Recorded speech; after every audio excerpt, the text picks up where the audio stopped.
வணக்கம். இந்த வீடியோ பார்த்துட்டு வாங்களேன். 15 ஆண்டுகளாக போராடி என்னால் சாதிக்க முடியவில்லை, ஆனால் தமிழ்நாட்டில் வெறும் போஸ்டர் ஒட்டி முதலமைச்சர் ஆகிறார்கள் என ஆந்திர துணை முதலமைச்சர் பவன் கல்யாண் தெரிவித்துள்ளார். ஆந்திராவின் கிழக்கு கோதாவரி மாவட்டத்தில் நடைபெற்ற நிகழ்ச்சி ஒன்றில் பேசிய துணை முதலமைச்சர் பவன் கல்யாண், தமிழ்நாட்டில் அரசியல் பண்றது ரொம்ப சுலபம் போல என தெரிவித்தார். போஸ்டர்கள், ஹோலோகிராம் விளம்பரங்களை வச்சே தமிழ்நாட்டில் முதலமைச்சர் நாற்காலியில உட்கார்ந்துடுறாங்க என குறிப்பிட்ட பவன் கல்யாண், தமிழ் పాలిటిక్స్ చూస్తున్నాయి ఈ మధ్యన వాళ్ళు ఎంత సుఖంగా చేశారా పాలిటిక్స్, ఎంత సుఖంగా చేశారు, నాకు అసూయ కలిగేంత సుఖంగా చేశారు. నేను 10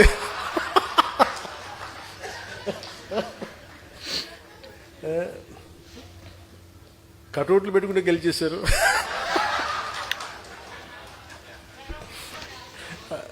అలాగే కటౌట్లు హలోగ్రామ్స్ పెట్టుకుంటే బాగుంది, అలాగే చక్కగా సీఎంలు అయిపోయారు. నన్ను 15 సంవత్సరాలు రోడ్డు మీద దేకిచ్చినా కానీ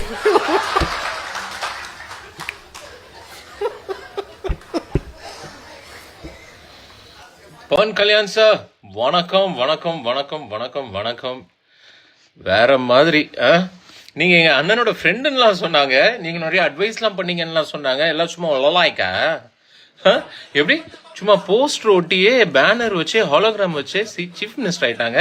தமிழ்நாட்டில் அரசியல் பண்றது ஈஸியா?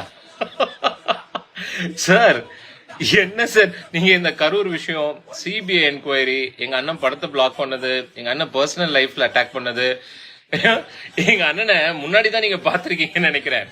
அவரை கொஞ்சம் அப்படி திரும்பி பின்னாடி முதுகுல பாத்தீங்கன்னா தெரியும், 1000 அம்பு, 1000 வெட்டு, 1000 குத்து வாங்கி எங்க அண்ணன் அவ்வளவு ஈஸி ஆயிட்டாரா?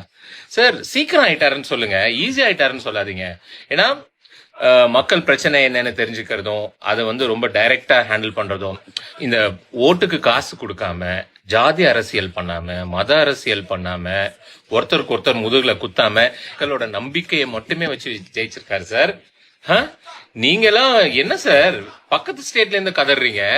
உள்ளூர் ஸ்டேட்ல இங்கதான் எல்லாரும் அவரை போட்டு எல்லாத்துக்கும் அவர் வரணும், எங்க வீட்டுல லைட் எரியல அவர் வரணும், எங்க வீட்டுல மோட்டர்ல தண்ணி வரல அவர் வரணும், எங்க வீட்டு ஹீட்டர்ல தண்ணி வரல அவர் வரணும், எங்க வீட்டு டிவில அந்த சேனல் வரல, சீஃப் மினிஸ்டர் இதை பத்தி பேசணும், அவர் எங்களை நேர்ல பாக்கணும் அப்படின்னு எல்லாத்துக்குமே அவர் வரணும்னு அவரை போட்டு கலாச்சிட்டு இருக்காங்க. எங்க அவருக்காக வாய்ஸ் கொடுத்தவங்க எல்லாம் காணாம போயிட்டீங்க, எல்லாரும் ஓடி ஒளிஞ்சிட்டீங்க. ஐயோ எவ்வளவு வன்மம். ஸ்டாலின் சார் அவர்கள் நாங்க சோசியல் மீடியால இன்ஃபுளுன்ஸ் பண்ணி தான் டிவிக்கே ஜெயிச்சிட்டோம்னு சொன்னதுல இருந்து எல்லா டிஎம்கே இன்ஃபுளுன்ஸும் கதறுன்னு கதறாங்க. அதெல்லாம் ஒரு பக்கம் விடுங்க. நீங்க கதறத பார்த்தா எங்க என்ன ஸ்டேட்டை விட்டு, தமிழ்நாடை விட்டு அடுத்த ஸ்டேட்டோட மக்களோட மனசுல இடம் பிடிக்கிறார் போல இருக்கே. கதறீங்களே. சொல்ற மாதிரி யார் கண்டா எங்க என்ன பிஎம் கேண்டிடேட்டா வந்தாலும் வருவார் போல. டிஎம்கே கதர்னாங்க, ஓகே. பிஜேபி கதறாங்க, ஓகே.